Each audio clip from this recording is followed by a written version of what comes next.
ऐकताय ना याचा आवाज? अगदी कुरकुरीत असे हे कोबी मंचुरियन आपले तयार आहेत। बाहेर विकत मिळणाऱ्या 2 प्लेट कोबी मंचुरियनच्या भावामध्ये तुम्ही असे संपूर्ण कुटुंबासाठी पोट भरेल इतके कोबी मंचुरियन घरच्या घरी तयार करू शकता। ते कसे? तर त्यासाठी हा व्हिडिओ संपूर्ण पहा। वरून कुरकुरीत आणि आतपर्यंत छान असे भाजलेले असे कोबी मंचुरियन दिसायला जसे सुंदर दिसतात तितकेच खायला देखील अप्रतिम चवीला लागतात। तर चला तर मग आता वेळ न घालवता आपण आजच्या रेसिपीला सुरुवात करूया। तर कोबी मंचुरियन बनवण्यासाठी इथे मी एक मध्यम आकाराचा कोबी घेतलाय। वजनी प्रमाण म्हटलं तर 400 ते 450 ग्रॅम इतका हा कोबी आहे। तर आता आपण हे किसून घेणार आहोत। तर हे मी किसणीवरतीच अगदी मोठं किसून घेते।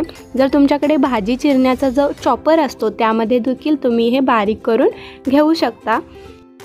तर हे आपल्याला जास्त बारीकसर असं नाही किसायचं, अगदी हलकंसं मोठं असलं तरी देखील चालेल। तर इथे बघा संपूर्ण कोबी हा मी किसून घेतलाय। तुम्ही हे बघू शकता जास्त बारीक नाहीये, अगदी मोठंच हे किसून घेतले।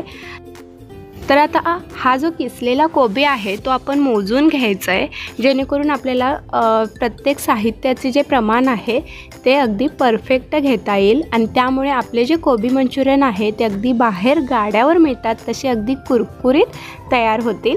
तर हे बघा या वाटीने मी 5 वाट्या हा किसलेला कोबी घेतलाय। तर आता याच वाटीने आपल्याला बाकीचं जे प्रमाण आहे ते देखील घ्यायचं आहे। तर आता या किसलेल्या कोबीवरती आपण काही मसाले देखील घालू। तर इथे मी अर्धा चमचा हळद घालते, त्याचबरोबर चवीपुरतं मीठ घालायचं आहे आणि 1 चमचा लाल तिखट तुम्ही तुमच्या आवडीनुसार कमी जास्त देखील करू शकता।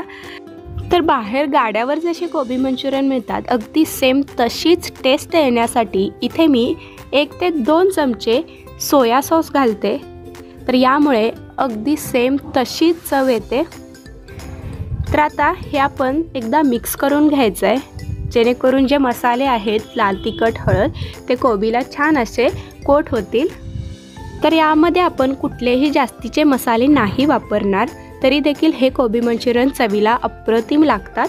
तर आता यामध्ये मी 1 चमचा आलं लसूण पेस्ट घालते, त्याचबरोबर याला रंग छान येण्यासाठी इथे मी अगदी पाव चमचा खायचा रंग घालते।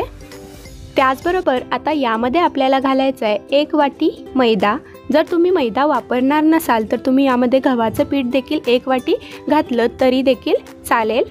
त्याचबरोबर याच वाटीने आपल्याला अर्धी वाटी कॉर्नफ्लॉवर घालायचं आहे। कॉर्नफ्लॉवर घातल्यामुळे आपले जे मंचुरियन आहेत ते अगदी कुरकुरीत होतात। जर कॉर्नफ्लॉवर जर नसेल तुमच्याकडे तर काय करायचं, तर यामध्ये तुम्ही पोह्याची पावडर देखील घालू शकता।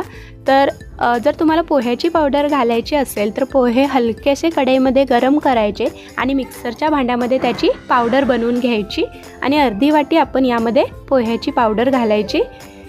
तर आता हे आपण एकदा व्यवस्थित असं मिक्स करून घ्यायचं। तर सुरुवातीला हे थोडंसं आपल्याला घट्टसर वाटेल, पण जसजसं आपण हे मिक्स करत जाऊ तसतसं हे पातळसर होत जातं। कोबीमध्ये भरपूर प्रमाणात पाणी असल्यामुळे यामध्ये आपल्याला पाणी घालण्याची अजिबात गरज पडत नाही। तर आता इथे आपलं हे छान असं बॅटर तयार आहे। तर ज्या पद्धतीने आपण भज्यासाठी पीठ भिजवतो अगदी त्यापेक्षा थोडंसं हे आपल्याला घट्टसरच हवं आहे। ज्यावेळी आपण तेलामध्ये मंचुरियन सोडतो त्यावेळी आपल्याला पाण्याचा हात लावूनच हे पीठ घ्यायचं आहे, जेणेकरून ते हाताला चिटकणार नाही। तर इकडे मी लो मीडियम गॅसवरती अगदी कडकडीत असं तेल गरम करून घेतले। तर आता यामध्ये आपण अगदी छोटे अशा पद्धतीने मंचुरियन हे तेलामध्ये सोडूया। मंचुरियन आपल्याला जास्त जवळ नाही सोडायचे, नाहीतर ते एकमेकाला चिटकू शकतात।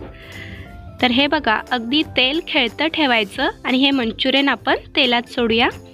मंचुरियन तेलात सोडल्यानंतर 1 ते 1.5 मिनटं तरी याला टच नाही करायचं। तर हे बघा 1 ते 1.5 मिनटानंतर आता हे मी हलवून घेते। तर आता आपल्याला अगदी लो मीडियम गॅसवरती सतत हलवत हे एकसारखं आपल्याला तळून घ्यायचं आहे। अगदी वरूनच दिसायला कुरकुरीत असे हे कोबी मंचुरियन दिसत आहेत। तर अगदी 2 ते 3 मिनिटातच हे आपले मंचुरियन फ्राय करून तयार झालेत. तर आता याच पद्धतीने आपण बाकीचे मंचुरियन देखील तळून घेऊया. तर या पद्धतीने तुम्ही देखील हे मंचुरियन नक्की करून पहा. इथे मी तुम्हाला कॉर्नफ्लॉवर नसताना काय करायचं हे देखील सांगितलेलं आहे. त्यामुळे मंचुरियन बनवताना तुम्हाला आणखीन सोपं जाणार आहे. तर इथे बघता बघता आपली दुसरी बॅच देखील तळून झाले. तर इथे मी निम्मेच मंचुरियन तळून घेतलेत. तर यामधलं तेल देखील तुम्ही बघू शकता खाली निघालेलं आहे. त्यामुळे हे अजिबात तेलकट होत नाहीत. तर याचा आवाज तुम्ही ऐकू शकता. अगदी कुरकुरीत हे झालेत मंचुरियन. तर तुम्हाला मी एक दाखवते देखील. वरून अगदी हे क्रिस्पी आहे आणि आतपर्यंत छान असे हे भाजले देखील गेलेत, सॉफ्ट झालेत आतमधून. तर आजची ही रेसिपी तुम्हाला कशी वाटली हे कमेंटमध्ये सांगा. व्हिडिओ आवडल्यास लाईक आणि शेअर करा आणि अशाच नवनवीन रेसिपीजसाठी लंबोदर किचनला सबस्क्राईब करा. पुन्हा भेटू अशाच एका नवीन रेसिपीसोबत. तोपर्यंत धन्यवाद.